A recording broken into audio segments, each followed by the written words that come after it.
Hey, welcome back everyone. Patriot Knife and Tool Works. It's a beautiful Saturday. I had a great morning. My wife and I took the dog on a nice hike. She cooked me up a bacon, egg, toast breakfast. Fall's kicking in. It's getting cold, getting cooler. Hunting season's coming, my favorite time of year. And of course, the great holidays coming up too. Special episode here, my friends, and I want to thank all my subscribers and all those great folks commenting in. It's awesome. I really appreciate it. Got a special one here, folks. I'm talking the big knives. I pulled out a lot of them.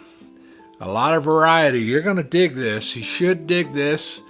I hope you do. I've got machetes. Military big knives. I've got a couple survival hatchets and kits that I put together for survival use. And man, I got a lot to share. And we're going to take a peek at one of my little displays. I cleaned it up. I'm going to show that here in just a second. Before we get started, I want to share with you, I went over to my buddy Dave's house. Nice old guy. He gave me this. I took some garden vegetables over to him, big bag, for him and his wife. He's 81. He's working on a 1947 Cadillac hot rod coupe. This thing is world-class car when he's done with it. He's getting close.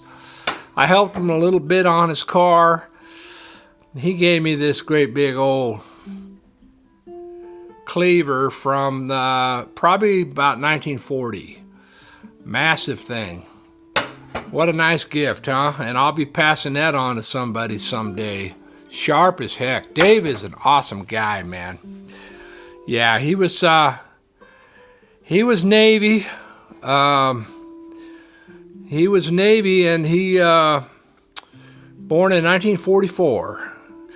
Bow hunter, outdoorsman, just craft his own long bows and everything. What a great friend, what a great guy. So he turned me on to this thing, man. Is that sweet? That is hefty.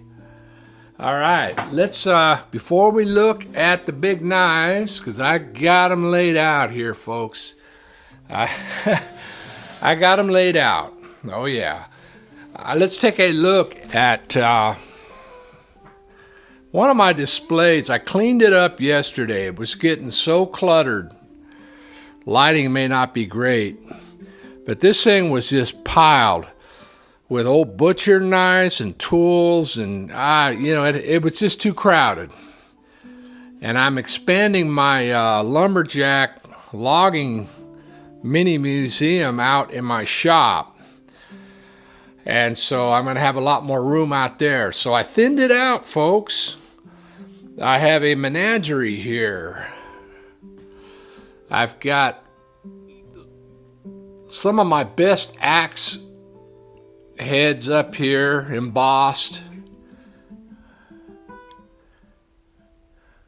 Yeah, there's a colonial axe head there. It's rare. There's another one there. Yeah, this is kind of there's an original oil painting of Red Sleeve, Cheyenne Scout. Yeah, so this is kind of a catch-all here. Old mining pick right there. I got a few photographs up here too, taken up at Lake Tahoe. About 1900. Pretty cool, huh? Yeah, bits of old arrowheads there. Some old spurs. Got an old Indian gun there. There's a scale for weighing out beaver. I got a few of my best hatchets here, embossed. That's a really, really old hatchet there, big one. This is a rare, tiny plum Boy Scout hatchet. Got a Revolutionary War, Indian War, Revolutionary War or War of 1812 sword in there. I got everything in here. Great big old hewing axe.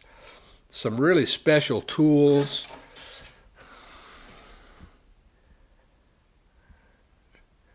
Look at that saw. I've got a few saws, and they're good ones are hard to find. Yeah, I got some leather stuff in here. My finest shipbuilder's hewing axe is right here with the original handle, along with a massive 3.5-inch slick chisel that was made in 1870s, 80s, somewhere in there. Yeah, this is just kind of a catch-all, folks. But I thought I'd just kind of share it with you here.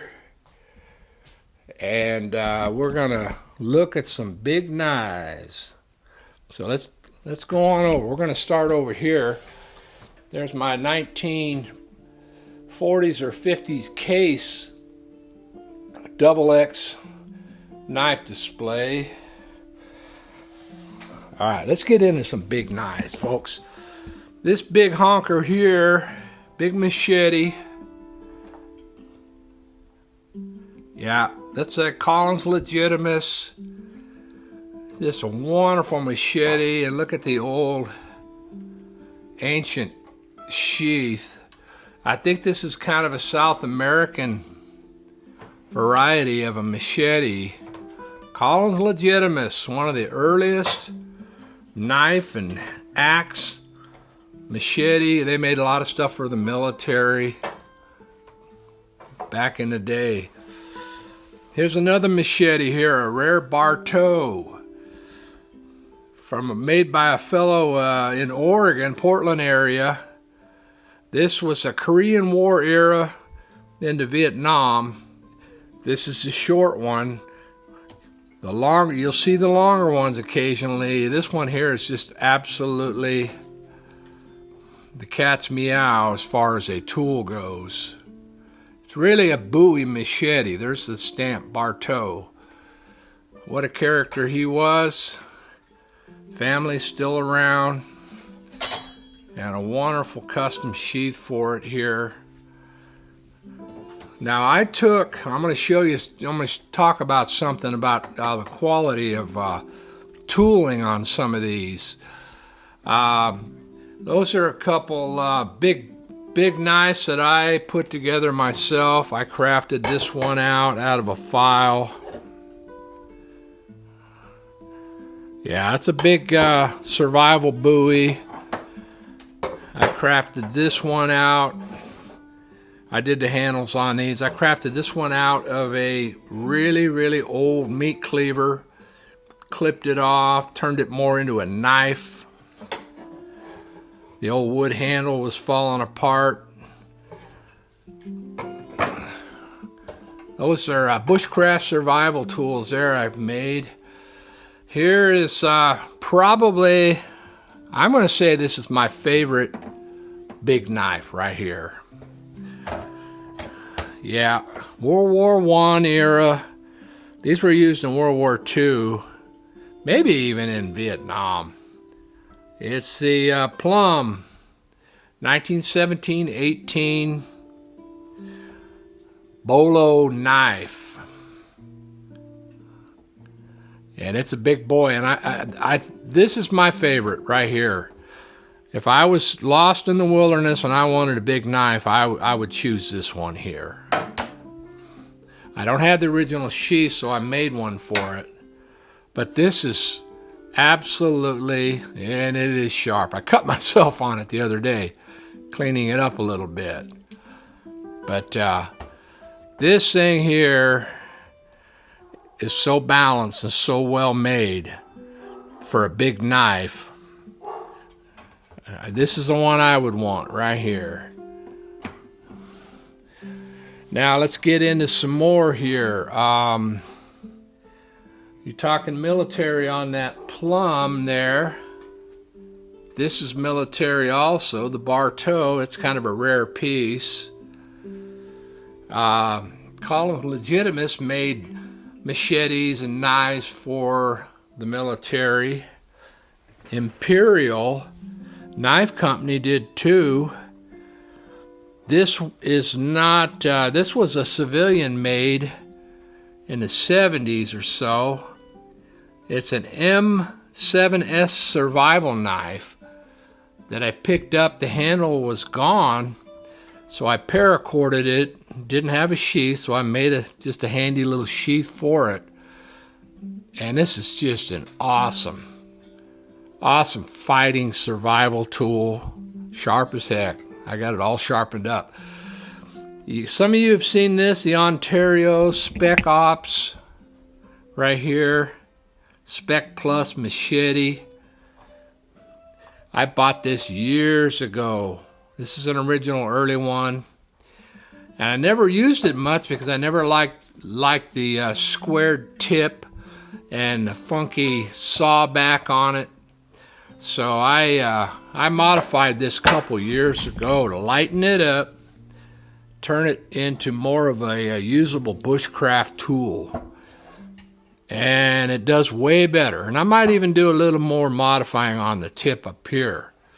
But I took off quite a bit of weight. You can choke up on it. And it's a cool tool. Yeah. Now, you know, most of you probably might know that Ontario Knife Company was bought out in 2023. No longer around. So Ontario butcher knives and old hickories and stuff are worth a lot more money than they were a few years back. All right, let's get into some more military stuff. You've got the Woodsman's Pal here. This is an original World War II Woodsman's Pal right here. Original leather handle.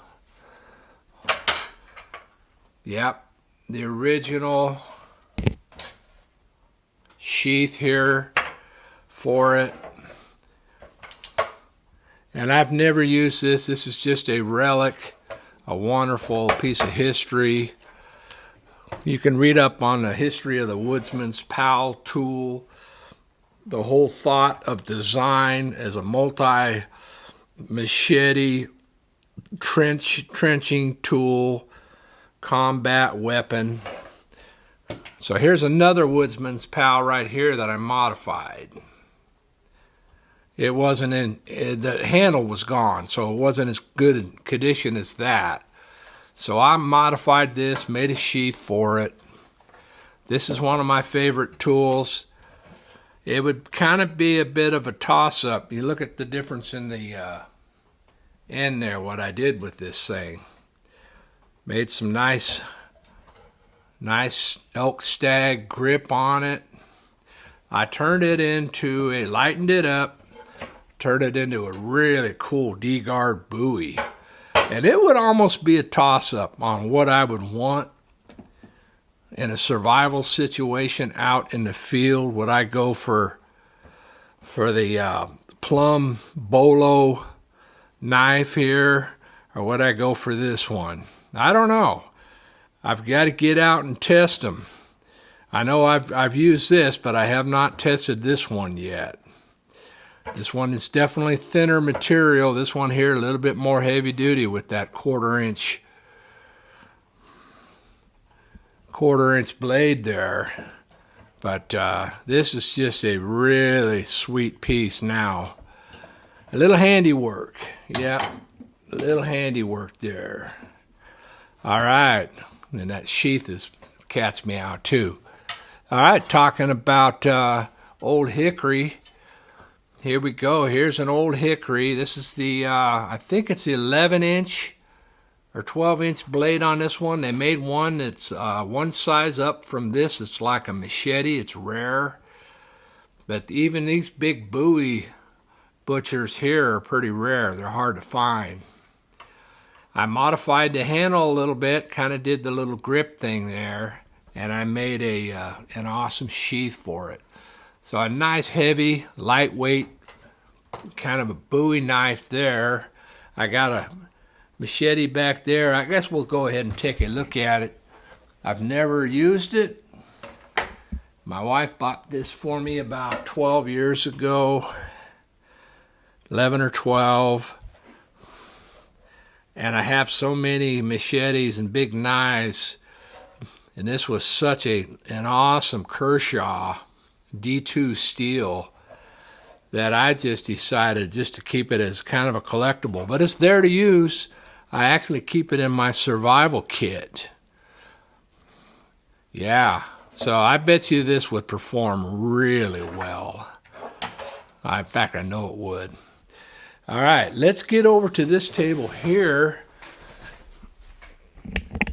and we're going to wrap it up on this Big Knife Saturday, Big Slasher. I've got some more things I've modified, put together for survival use. This is my Battle Hawk. This was a tomahawk head. You can see where the steel blade right here was welded on years ago. This was probably made in the 1880s or so, maybe 1900. I don't know. It's an old hawk head. You can see it. See that line right there? That's the good steel. And then even the hammer end is there's about 5/8 inch of good heavy steel right here. So this is a thought out tomahawk head. It could be 1850s, and I modified it. Got a baton holder there, but this is my Battle Hawk, Armageddon Battle Hawk here. Super long handle. Get the job done with this puppy here. Yeah, really long handle. That's an awesome lightweight killer. This tool here, everybody, you might recognize this. This is a Western, one of them little Western hatchets that was made in the 50s. The old yellow plastic handle was cracked, and I have used this. I've had this, folks, for 35, 38 years. I'll tell you a story about it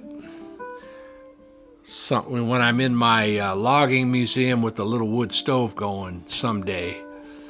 But this is my wild trout. I packed this down into the wilderness because it's so lightweight, and it's like a knife, and it'll save your bacon, man, having a little tool like this.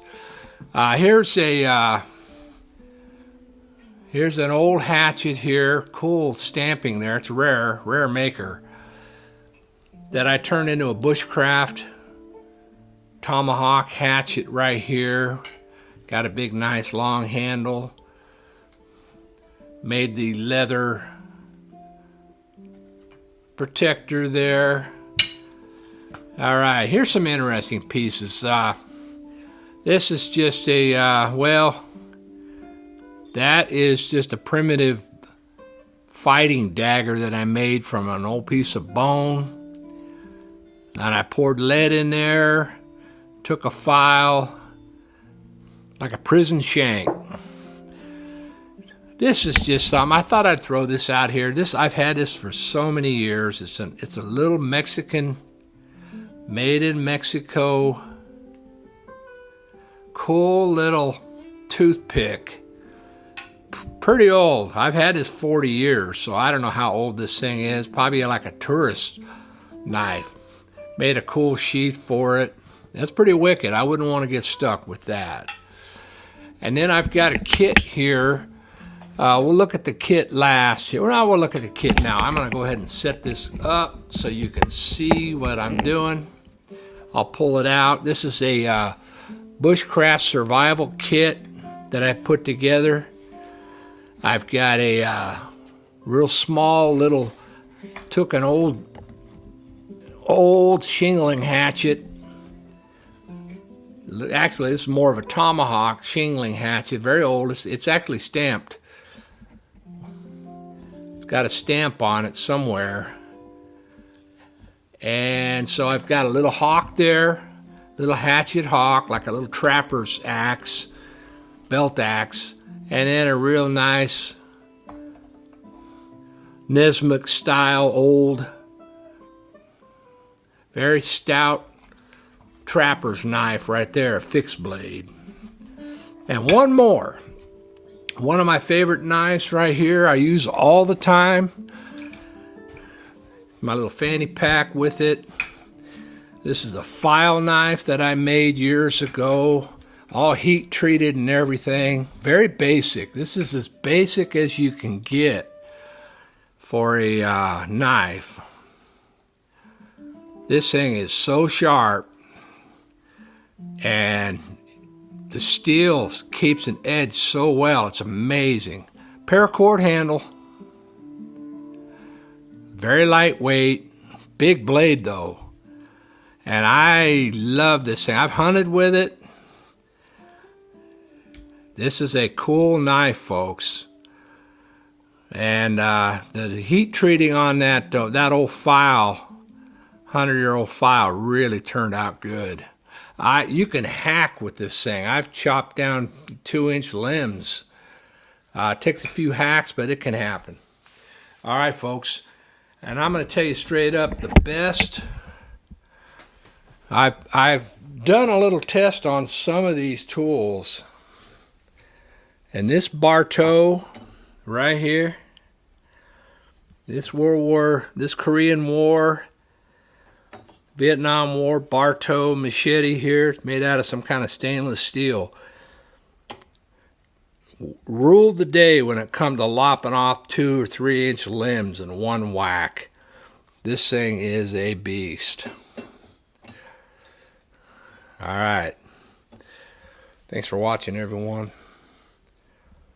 Big Knife Saturday. Got a bunch of them. Catch you next time.